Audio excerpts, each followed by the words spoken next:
Let me take those questions in the order they were asked. Firstly, on the question of more powers, the first point I would make here is that the parties that are in the No campaign, they all have their own very limited ideas of what more powers Scotland should have, so there's no agreement between them. In fact, Labour in particular don't even agree amongst themselves. But they're all offering only some very limited and some very vague additional powers. And you're absolutely right, in terms of taxation, income tax appears to be the only one that is being proposed to be devolved. And it's not even all income tax, it's control over only a portion of the income tax revenues that are raised. So, there's a whole range of other taxes that, according to their proposals, would remain with Westminster, from oil and gas revenues, corporation tax, VAT, inheritance tax, just to name a few. So, yes, what they're offering is very, very limited indeed. I suppose my more fundamental point, though, would be just one of scepticism about how realistic it is for people in Scotland to think that if we vote no, Westminster is going to turn around and say, here, have lots of extra powers anyways.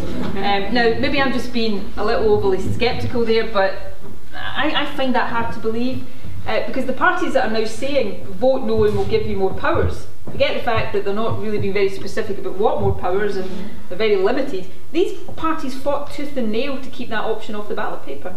We were, perhaps a bit counterintuitively, since the SNP believes in independence, we were open to the option of more powers being on the ballot paper.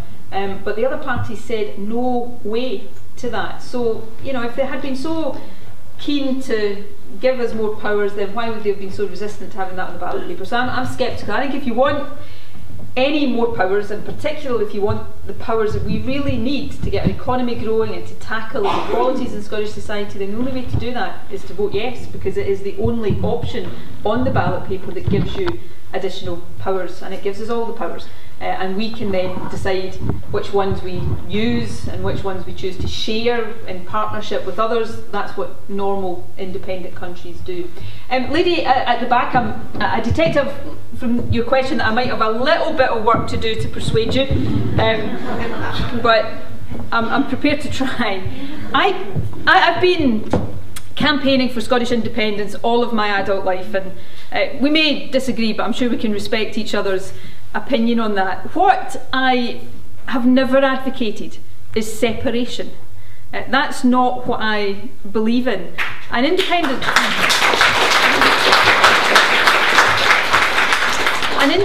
Scotland will still be part of the British Isles. We're not being sawn off and floated off into the North Atlantic somewhere. We're still part of the family of the British Isles. There will be, the links that bind Scotland to other parts of the British Isles are deep. They will endure.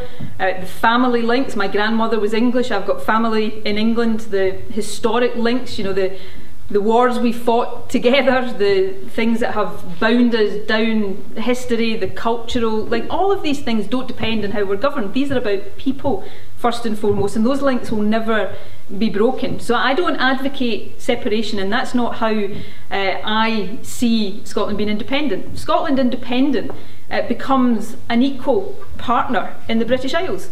We cooperate with the other parts of the British Isles on the basis of equality.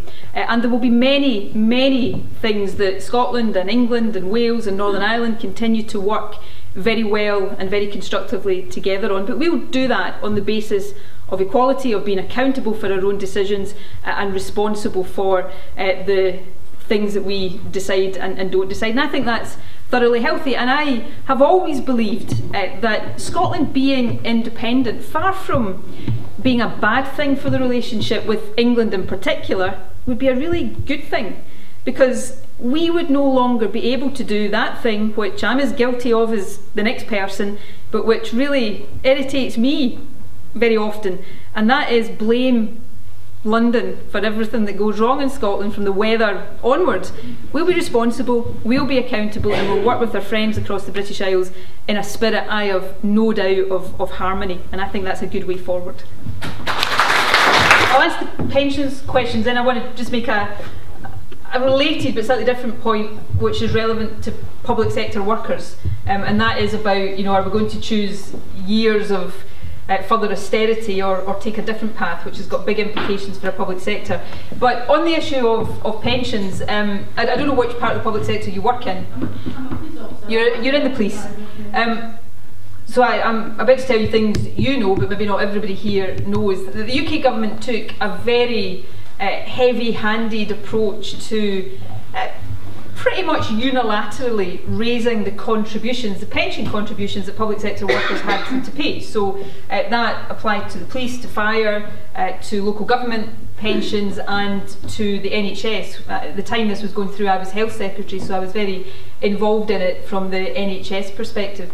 And they had, you know, cursory so-called consultation, but at the end of the day, what public sector workers thought about the increases and what the Scottish Government thought about the increases was pretty much immaterial to them, and they went ahead with these increases anyway. And the Scottish Government looked very closely at whether we in Scotland could take a decision not to have pension contributions go up, but the UK Government told us in pretty brutal terms that if we did that, they would claw money back from our budget to effectively punish us for doing so. So, you know, we couldn't do that because that would have been irresponsible for the wider public sector funding arrangements. So what I can say to, and should say, and this comment I'm about to make applies to any questions you ask me tonight about policy in an independent Scotland. I can only answer for the SNP. We might not have an SNP government in an independent Scotland, so other parties would have their own answers to these questions, but I will answer obviously for the SNP. We would never ever approach discussions on public sector pensions or any terms and conditions in that way. You know, we have a good tradition in Scotland, I think, of collaboration when it comes to changes to terms and conditions or changes to how our public services are operated, and these things have to happen by agreement and by consent. And in my experience of working in the health service, if you want to make a change and you treat the people that are going to be affected by that change properly, you treat them like adults, you tell them why that change has to be made, you listen to what they've got to say about alternative ways of making that change, then you can usually find an agreed way forward, and that is a much better way of proceeding than how it was done there. So, you know, and lastly, having had those increases to pension contributions, I see no reason why people should be suffering any more over the foreseeable future. On the pension age question, this is something that concerns me deeply, and it concerns, I think, everybody in Scotland, but it's something that should be of particular concern to women. You know, women have seen their retirement age go up from 60 to 66, and it's heading towards 67 in less than a decade. So, you know, women who started paying into the pension pot with an expectation of getting to retire at 60 now find that they have to work considerably beyond that age. Now, that's happening across the UK. It's also the case that people are living longer, so, you know, pension age doesn't necessarily get set in stone. You have to look at that over time as life expectancy increases, but life expectancy in Scotland is lower than it is in other parts of the UK. Now, that's not anything to be proud of, and we shouldn't rest on our laurels about that. We should be doing everything we possibly can to address that. But while life expectancy is lower, that already means that people in Scotland, they pay in the same to pensions, but they get less out because people generally are living less long than people elsewhere in the UK. So if that's the case just now, increasing the pension age in Scotland at the same rate as elsewhere in the UK is just going to make that situation worse. So the short answer to your question is yes, that's something we get to look at and decide for ourselves if we're independent. Now, I'm not going to stand here and, you know, tell you things that you might want to hear just because I'm trying to get your vote. I don't think we'll necessarily be in a position where we can lower pension age again. You know, we'll inherit a particular retirement age, and I don't think we'll be able to lower it again. But we will be able to decide whether it is right for it to go up and up and up again, as it's going to do if we stay in the UK. And particularly for women in public sector jobs, you know, nurses, auxiliaries, classroom assistants, we have to ask ourselves, how long is it reasonable to expect people to continue to work in hard manual, often manual jobs? So I think being able to decide these things for ourselves is one of the benefits of being independent. The general point I was going to make at the end, just briefly, one of the decisions that is at the heart of the choice we'll make on the 18th of September, certainly for as far as the next few years are concerned, is this decision about whether we're going to allow ourselves to be tied into years and years and years more of austerity, or give ourselves the option of doing it differently. If we vote no, we know, because George Osborne has told us, that there's another £25 billion worth of cuts coming over the next few years. That's a UK-wide figure. Scotland's share of that would be £2.5 billion. That's a massive amount of money. And the thing about the Westminster government's approach to this at the moment is that they're not just cutting public spending because they think the economy needs it. They're cutting public spending because they've got an ideological commitment to reducing the size of the state. Now, we've looked at our public finances as a country, and we think we can do it differently. Now, if we stay with Westminster, public spending over the next 3 to 4 years is going to be pegged at 1% increase. Now, that's below inflation, so that is effectively cuts across our public sector and our public services. We've looked at the fiscal position of Scotland, and we think the economy can afford increases in public spending of 3% a year over the next few years, while still keeping deficit and debts responsible and sustainable and on a declining path. Now, that difference will make a world of difference to our health service, local authority services, the police, fire. Suddenly we'll have just a bit more money, not the ability to, not worry about where money comes from, but a bit more money to ensure that we're investing properly in public services. And I think that's really important.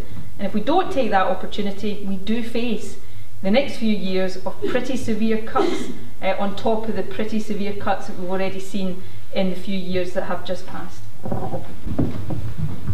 I'm a politician, okay. I always think the media should be reporting things differently to they are. But in a democracy, politicians and governments don't and shouldn't control the media. Now, all of you as licence payers have got every right to phone up the BBC and complain if you believe they're not being fair and impartial, because unlike newspapers, broadcast media have a legal obligation during a campaign such as we're in just now to be impartial. So as licence fee payers, you have every right to complain if you feel that legal obligation has not been lived up to.